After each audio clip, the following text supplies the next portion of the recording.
咁今日會講關於一啲我平時中意用嘅一啲產品啦，一啲電子配件，一啲平時可能出街會帶嘅嘢都好，我都未諗到呢個 title 可以叫咩。總之就係一啲平時會用開嘅嘢啦。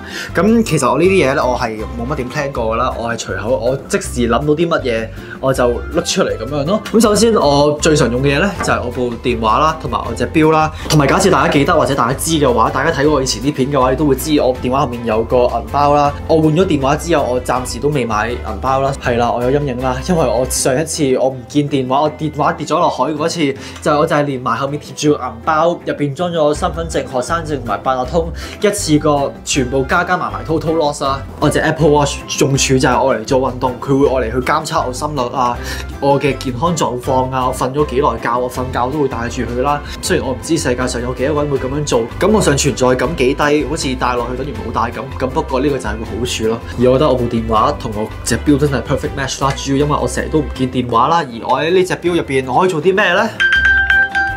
我可以揾到部電話。之後咧就係呢個袋啦，唔知大家見過未啦？我唔肯定我冇講過啦。入邊就係裝一堆嘅電線啦，一啲可能叉電器。我諗應該唔係裝晒全部叉電器，不過應該裝咗其中一部分咁樣啦。入邊咧就有唔同嘅嘢啦，咁就有個 SD 卡轉可能 USB Type C 嘅 reader 啦。我可能拍無人機或者我用呢部相機影嘅嘢，我都會可能將佢轉落 iPad 或者電腦入邊。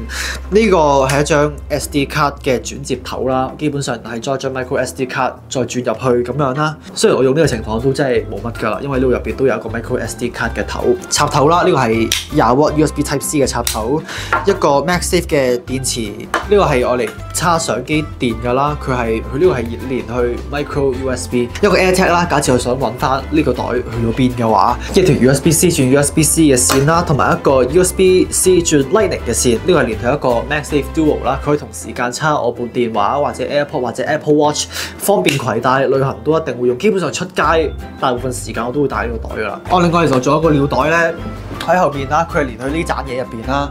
呢個係我覺得擺後邊都有翻啲顏色咁樣都幾好啦。呢個係另一個小米嘅叉電器，佢入邊咧係有一個自帶嘅 USB-C 嘅頭嘅，即係我可以直接駁入去唔同 USB-C 叉電嘅嘢啦。咁我同一時間佢可以駁一盞燈，同埋佢方便攜帶。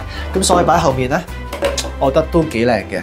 頭先呢個係小米嘅尿袋啦，我仲有另一個都係小米嘅，佢係10000 mAh 啦，嗰個係支援埋無線叉電嘅。咁不過依家就唔知佢入邊，我諗我老豆拎走咗。我唔記得同大家講，呢個袋我喺淘寶嗰度買嘅。我之前有另一個係裝入邊呢啲嘢嘅一個袋，嗰個就唔知點解成日甩皮啦。呢個袋其實細個以前用開嗰個，咁不過佢的而且確都真係好高質咯，同埋好似都幾平。呢個就係個銀包啦，入邊就係裝我頭先上述嘅證啦。入邊有啲咩就唔需要特別知啦。咁不過呢個入邊咧係有幾條鎖匙啦，一個 SIM 卡嘅針啦。假設有咩事，有人可能要攞 SIM 卡針落嚟攞 SIM 卡轉到第二部機嘅話，佢可以過嚟問我啦。一個 AirTag 啦，假設我又唔見銀包嘅話。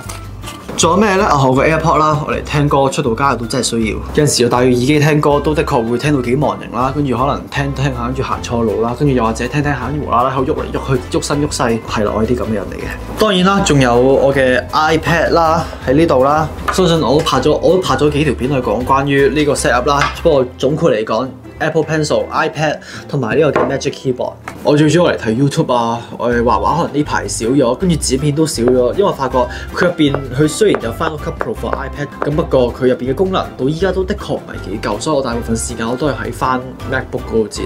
雖然我覺得 MacBook 係慢啲，咁不過佢功能真係多啲，又支援更加多第三方嘅 plugin，所以我暫時都用翻 MacBook。而講開 MacBook 咧，我個 MacBook 就喺呢度啦，呢個係2020年㗎啦，佢係 Intel 㗎啦，佢的確開始有啲慢啦，咁不過我都頂得順嘅。佢之前有一排，我記得好幾年前咧，佢慢到一個點，我係好辛苦咯。咁不過好似慢慢隨住時間，佢就變翻正常啦。總言之，做到我要做嘅嘢啦。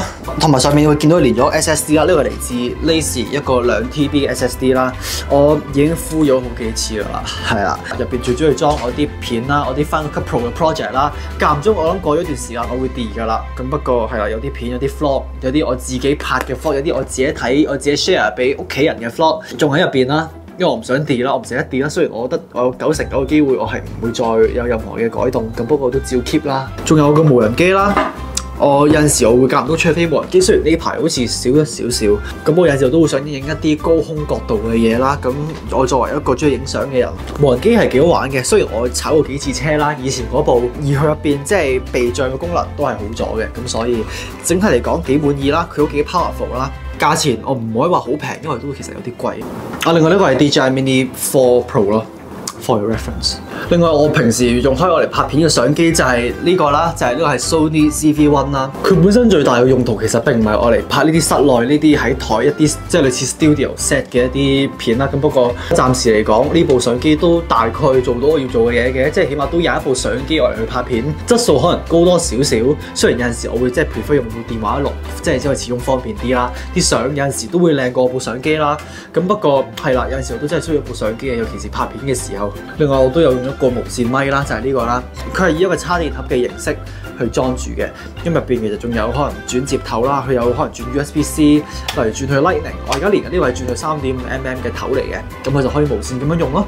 佢而家其實喺我身度啦，你而家見唔到，咁不過就係咁樣。我唔會話佢音質好好，咁不過至少佢做到最基本嘅無線嘅作用咯。另外講漏咗，平時用呢部相機，假設我出街可能真係要拍 vlog 啊，做呢啲嘢嘅話咧，我就會用一個腳架啦。呢個係一個又係嚟自 Sony 嘅腳架，基本上佢用藍牙連㗎啦。你駁部相機入去，跟住就基本上可以用呢個 remote 去控制翻，可以撳錄影，可以撳影相，可以校 zoom 近 zoom 遠。咁就係咁啦。以上就係一啲我平時用開嘅嘢啦。其實有啲我唔會話真係需要啦。咁不過我覺得就真係都幾有用嘅，同埋我都唔可以話有啲我經常咁樣用。當然啦，其實我覺得大部分嘅人，我覺得其實包括我都在內，都唔需要咁多嘢嘅。咁不過的而且確我都開心啲又好，心理上平衡啲又好，動力高咗又好，係啦。咁所以就係咁樣啦。唔知你哋平時有冇話用開啲咩？其實就算最基本嘅嘢，你有部電話其實都已經可以夠我嚟拍片，嚟做啲好基本嘅嘢。所以其實呢度其他嘢全部都係 bonus 嚟嘅啫。就係咁啦。有啲咩片睇到 channel 入邊想見到嘅話，有啲咩想講都可以同我講啦。同埋記得撳 like，記得 subscribe，記得撳鐘仔。我諗大概就係咁樣啦。係啦，好啦，我哋下次再見啦，拜拜。